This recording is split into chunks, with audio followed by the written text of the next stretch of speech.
Today I am going to discuss about the difference between economic growth and development and what are the factors behind economic growth and development.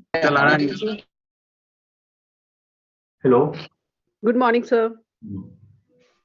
Is there any problem in audio? No, sir, you're audible. Okay, so mute yourself, okay?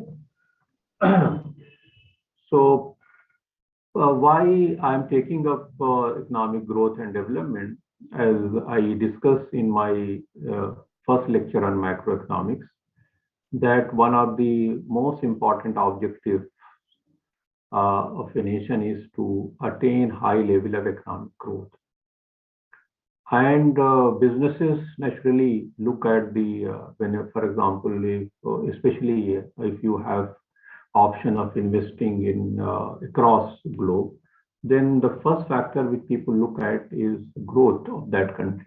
Even in domestic economy, if economy is growing, then it offers good prospect for business. If the economy is not performing well, reflected in declining growth rate, then it will not be a good sign for businesses. So I will take up a definition and will try to make a distinction what is different between economic growth and development. And then I will briefly discuss about the factors. Let me tell you also that you know that as a student of economics, we have studied entire paper on economic growth and development.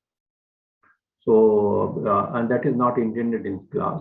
And just as a student of management, you should be aware of what it is. So let us take a definition of economic growth. Economic growth is the process whereby an economy's real national income. Now you have already studied national income, that is, and the undergoes a sustained increase over a long period of time. Now the words which are given in bold are important to understand. Number one is that the economic growth is a process. Whenever we use the word process, means that there are various other factors that interact.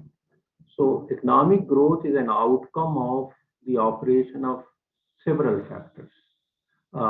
Maybe just an example, the investment activity in the economy, maybe the human capital, the technological changes, and other that bring about the growth in the economy. And it means that the one factor alone will not work. That is why there are various factors in economic system. Economic system is simply mean that the way the resources of the economy are organized. For instance, if you have got a market economy, the resources will be allocated via demand and supply. If you do not have market system, then state will decide about, that is the like erstwhile USSR and other, where state will decide what will be produced, how it will be produced, for whom it will be produced. So that is why it's the operation of various forces, not only that the design of market system, but other factors may also, because the operation of market, any economic system is propelled by several factors. So that is why this interaction takes place, and naturally when several factors operate, I will elaborate upon in my last part of lecture what are these factors. Then it happens that the factors, one factor may affect other and get affected in the process. For the moment, just understand that the growth is engendered, is caused by operation of various factors. Some factors have been, found in empirical studies, and that is why that offers, the lessons for economic policy making. How can we achieve economic? Economic growth is a process whereby an economy is real national income. You know that national income is measured by GDP, gross domestic product, or I've also discussed about gross national product. And that is the market value of all goods and services produced in a country during a given period of time. Now, whenever we are talking about GDP, then we are always try to sorry, when we are talking about growth rate, when we are always referring it to real term.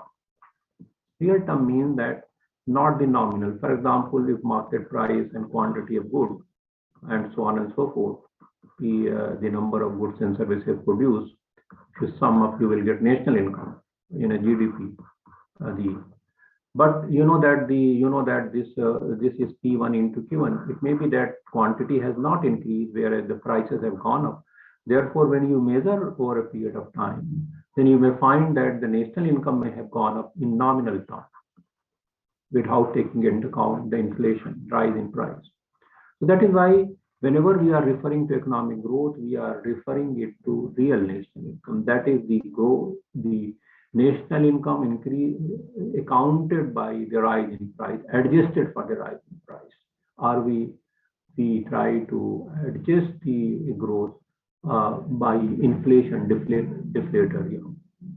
So, and this increase should be spread over a long period of time. It is not that growth in a particular country 2022 and increases by 20% and suddenly stops, then it is decline over a decade, maybe 1 decade, 2 decades. Then we can describe this phenomena as economic growth. And that is why one of the most important indicators of health of a nation is to ask the question, what about the GDP growth rate in the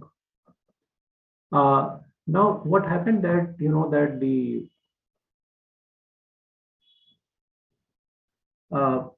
the long period of time, to explain my slide what we mean by this. That what happened that till 1960s, it was thought that if one is able to achieve high level of economic growth, then it will bring down, it will have, there is a theory, it will have a trickle down effect.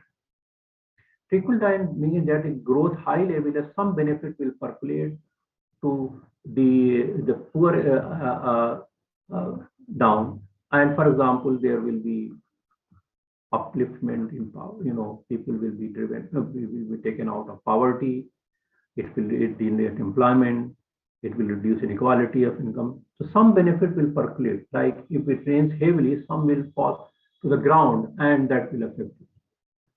So it means that if you are able to achieve high level of economic growth, then its benefit will get transmitted to the lower strata of the society, which is poor, impoverished, and and where the inequality is very large.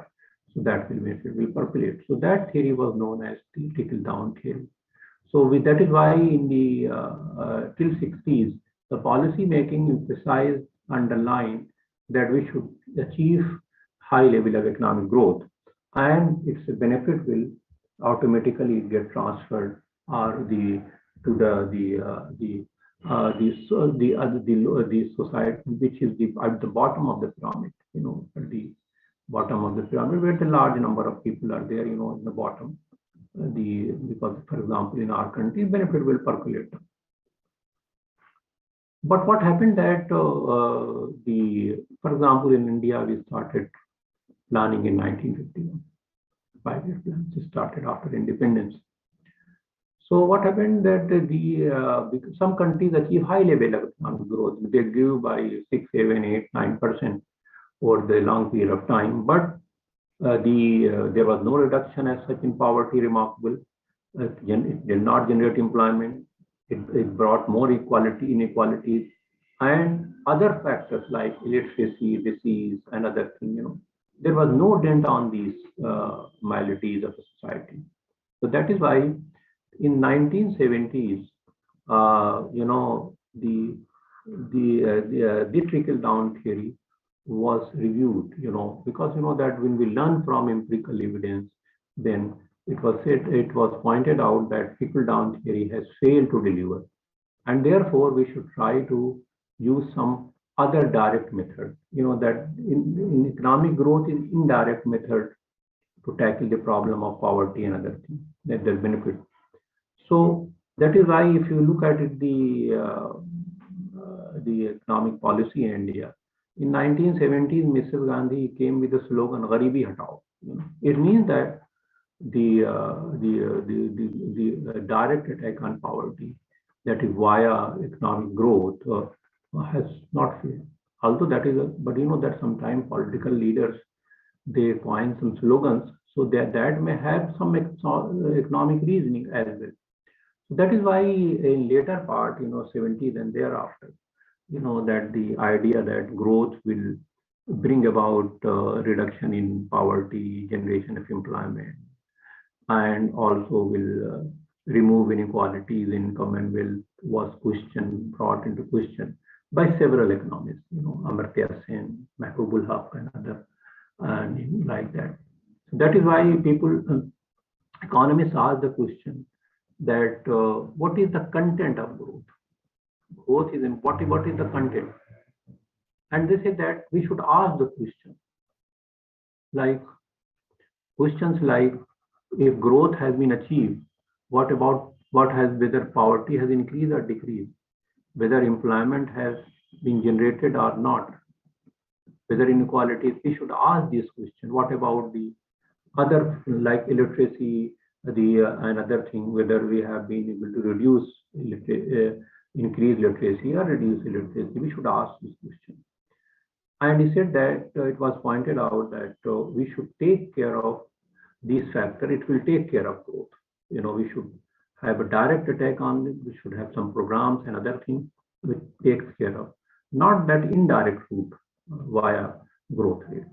So the point here is that growth is necessary, but not a sufficient condition for bringing about change in society. So that no economy can reduce poverty if it is not growing. So that is why. So growth is important, but growth is not sufficient. So that is why, apart from the quantitative, that is number, GDP 8%, 7%, or something, whatever number, plus some qualitative changes are required. That is why economic development is a comprehensive concept that includes not only economic growth plus changes. Changes, what about literacy? What about the life expectancy? All these things. Whether it has brought this or not, the life has increased. All these, and other things. That is why this idea finally gave way to development, Human Development Index, and other measures, which was developed by Mahbubul Haq, and naturally supported by the intellectual input provided by Amartya Sen, where they have not looked at only the growth per se. So it means that it was a case of dethroning economic growth. That is, the economic growth is important, but that it should be accompanied by. That is why nowadays we find that employment guarantee schemes are there and other schemes are there. Even talk about universal basic income, that guaranteed income to be provided. And that is why we find that along with the economic growth, other factors are also, taken care of. But that sometimes it happens that the policies which were adopted in the past, for example, in India, the policy of we emphasize higher education initially, not the primary education, although it has a positive fallouts like IITs, IIMs, and other reading. But these were neglected. Whereas if you look at the history of other countries, now Southeast Asian economies, they emphasize primary education, and the result of that. Now, with the benefit of hindsight, we can criticize it, but that was also very important step, in that. Now, because of that, the experience of other countries, we are revising the policy design and like that. So economic growth is a sustained increase in real national income of a country over a period of time. Economic development includes not only economic growth, but it also incorporates other factors. And that is why growth per se is not important. Rather, but other changes in society, they are also very important. And for example, if growth is higher and higher, 8%, 9, then if its benefit is not circulating to the poorest of the poor, question is that what is the benefit of growth? We should have a growth with human face, not that economies are growing, it is only in numbers. There is no generation of employment. All may be on paper, generation, like one of the major problems, not only with this government, but earlier was the employment generation. Growth should not be like super fast train that does not stop at every station. So this is what is the difference between economic growth and development. The question is, what are the factors behind economic growth? You know that, so they can call four wheels of economic growth. I will briefly. One of the important factors behind economic growth, which have been pointed out, is human resources. For here, size of labor force, education, skills, discipline, all discipline.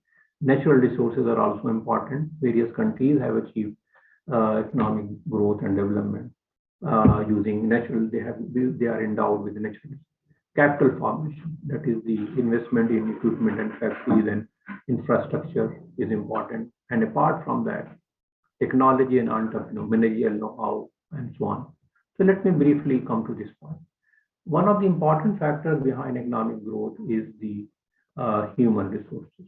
Not only the quantity, but quality also. Whenever we try to pitch our country that this is an attractive investment destination for foreigners, one of the things which we point out, we have got a labor force, very, the reservoir of human resource, huge reservoir. So that is why the companies which operate in India, they can draw upon these things. Labor may be cheaper. But when I am using the word labor do not think that only physical labor. We are using labor. Now, another important thing about the size is skill and unskilled. Education. Education is very important. For example, various studies have pointed out that the engineers, MBAs, and others, they are not employable.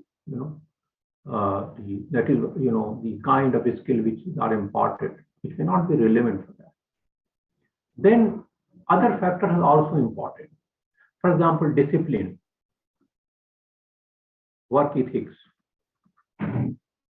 One of the important factors why various companies they are shifting to Southeast Asian, despite the fact that our country has got the cheap labor, is that the productivity of labor, the work ethics. In offices everywhere written is work is worship, but something else is worship.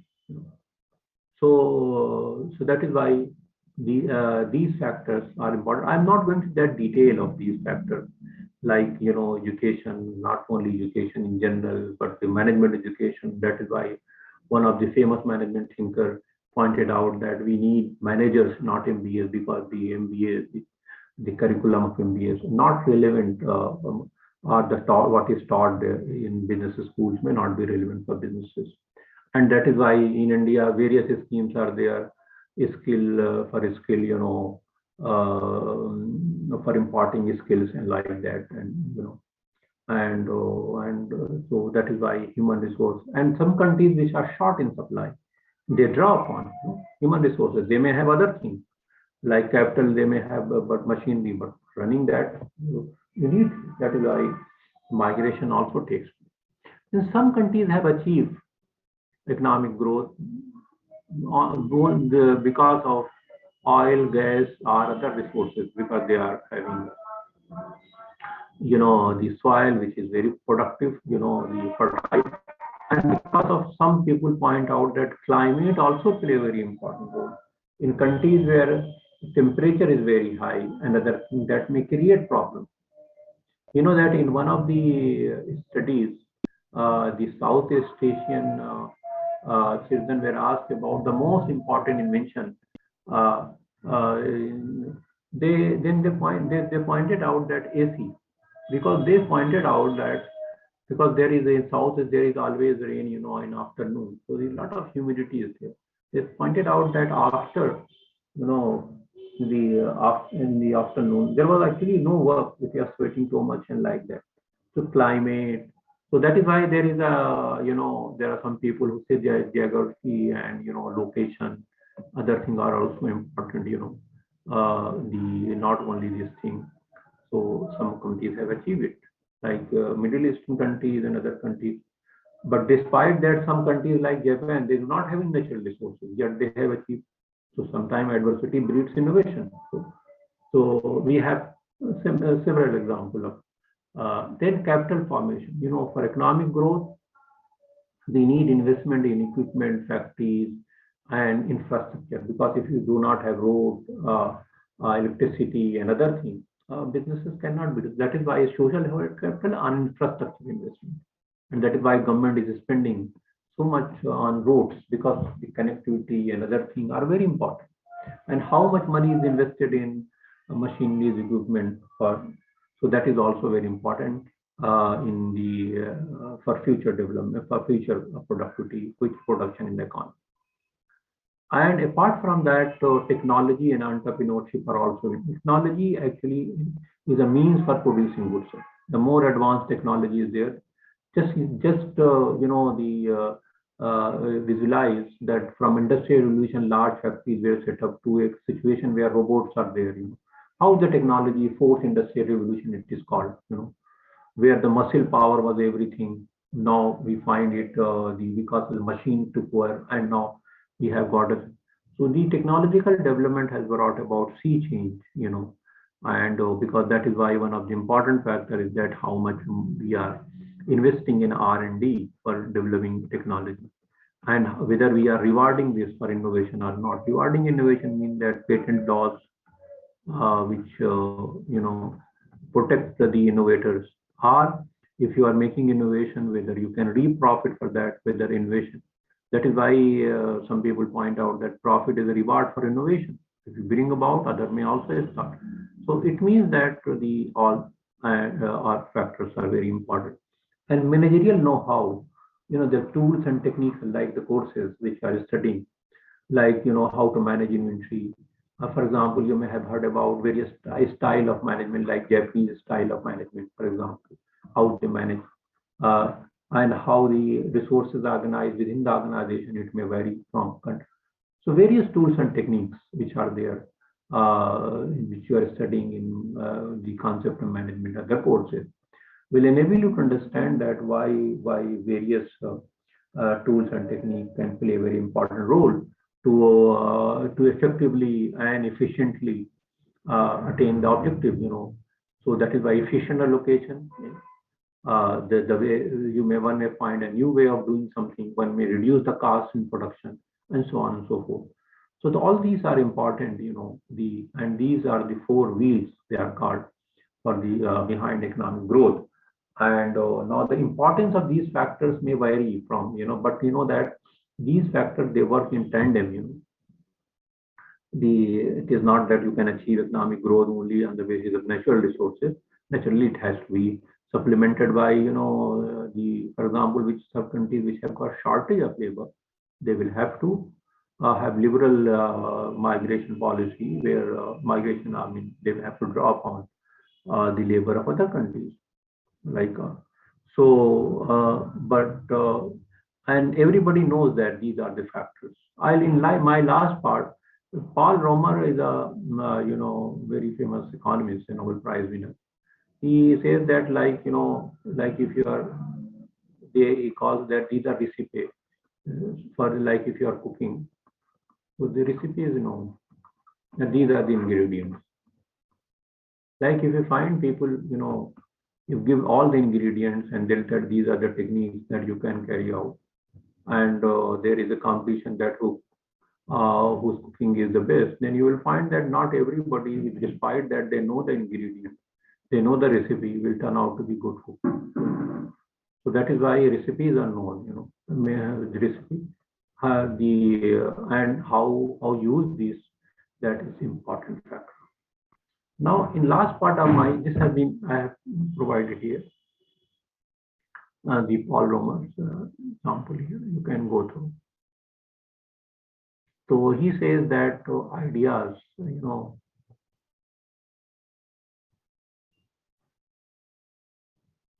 ideas are important, in economy, that the recipe, like, a better way of cooking, finding in a way, and so that is why. Lastly, let me also tell you something more about this thing. Behind economic growth, although it is not explicitly mentioned here, I told you about economic system. Economic system is also a kind of institution. So institutions and their importance are very, very important. For example, it may be economic institution like market, or it may be political institution. It may be other, like, the legal system. So economic, how a country functions, and institutions, they define the rules of the behavior. How people will interact with each other, how the resources will get allocated, how the government will get elected, for that matter, and how the judiciary will work. All these are important. And there is an entire school of thought on institution, and Oliver North has received the Nobel Prize for his contribution. Is that institution, they are the most important factor in the economic growth. And this can be understood easily by taking example of North Korea and South Korea. In economics, controlled laboratory experiments are not possible. Like in lab, you can experiment, giving treatment. In economics, it is not possible.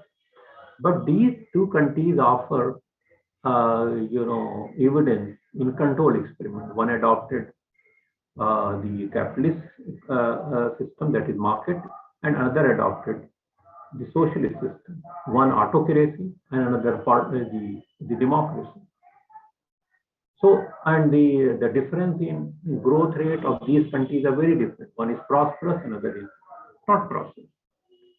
So that is why, even if you draw upon, are certain Latin American countries and other countries, you can find it, so that we find that there are the lot of difference in because of the functioning of these institutions.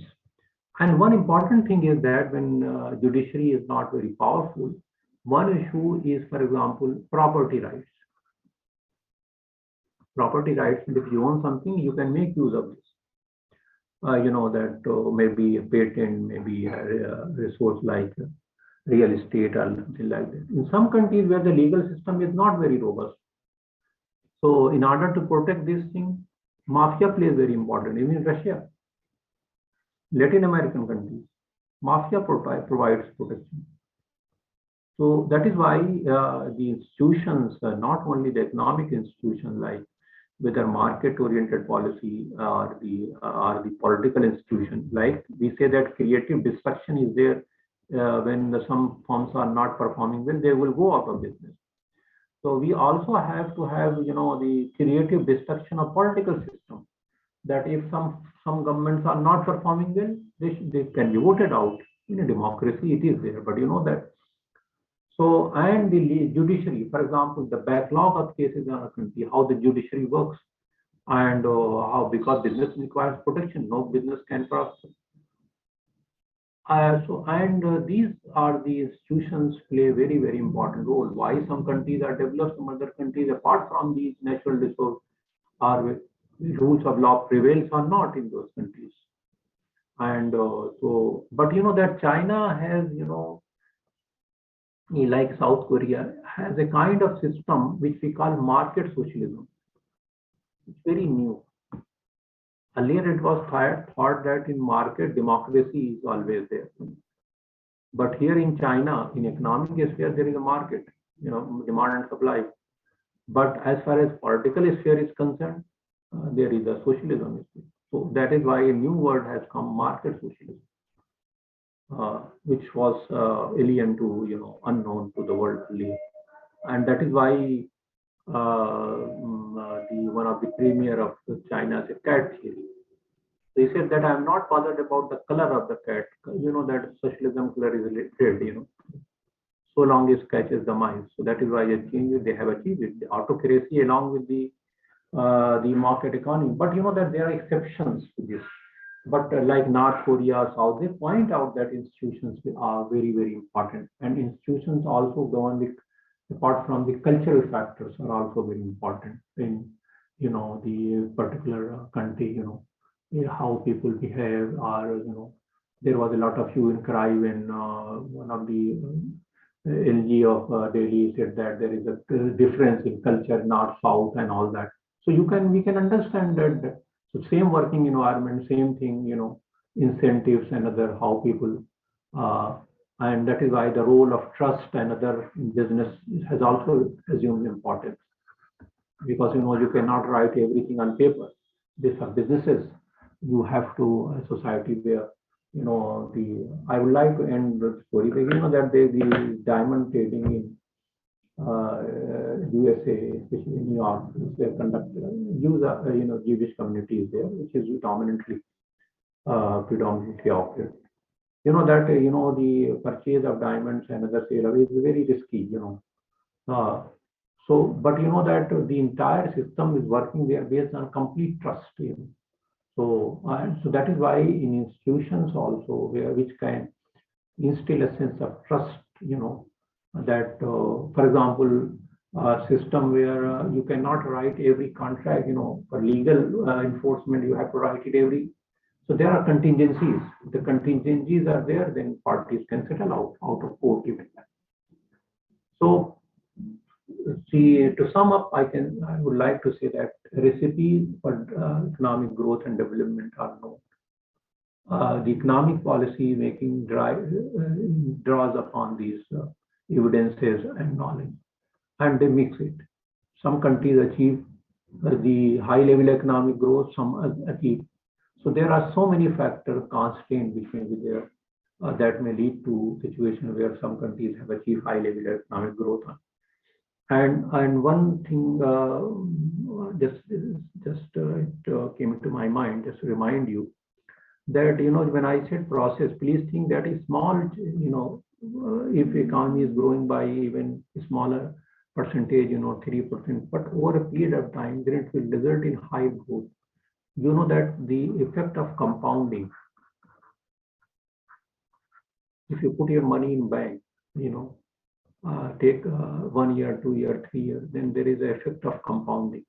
For example, if the economy is growing by 8%, there is a rule of 72 or 70. If you divide it, then it will take 9 years that the GDP of a country will double. Okay, so how many years if you have got 8% rate of interest, how much approximately will take for money to get double? 9 years. Similarly for growth.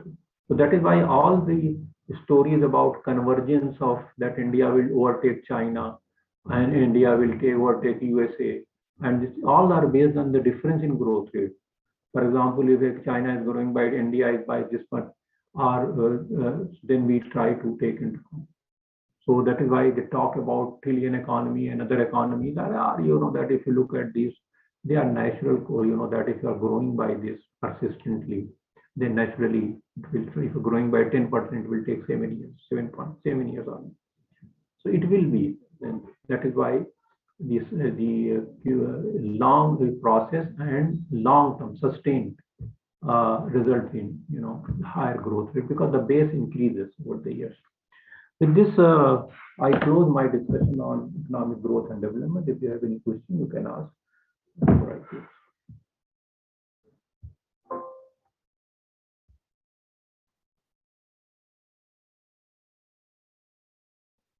Any question you have, you can ask. No, sir. Thank you so much.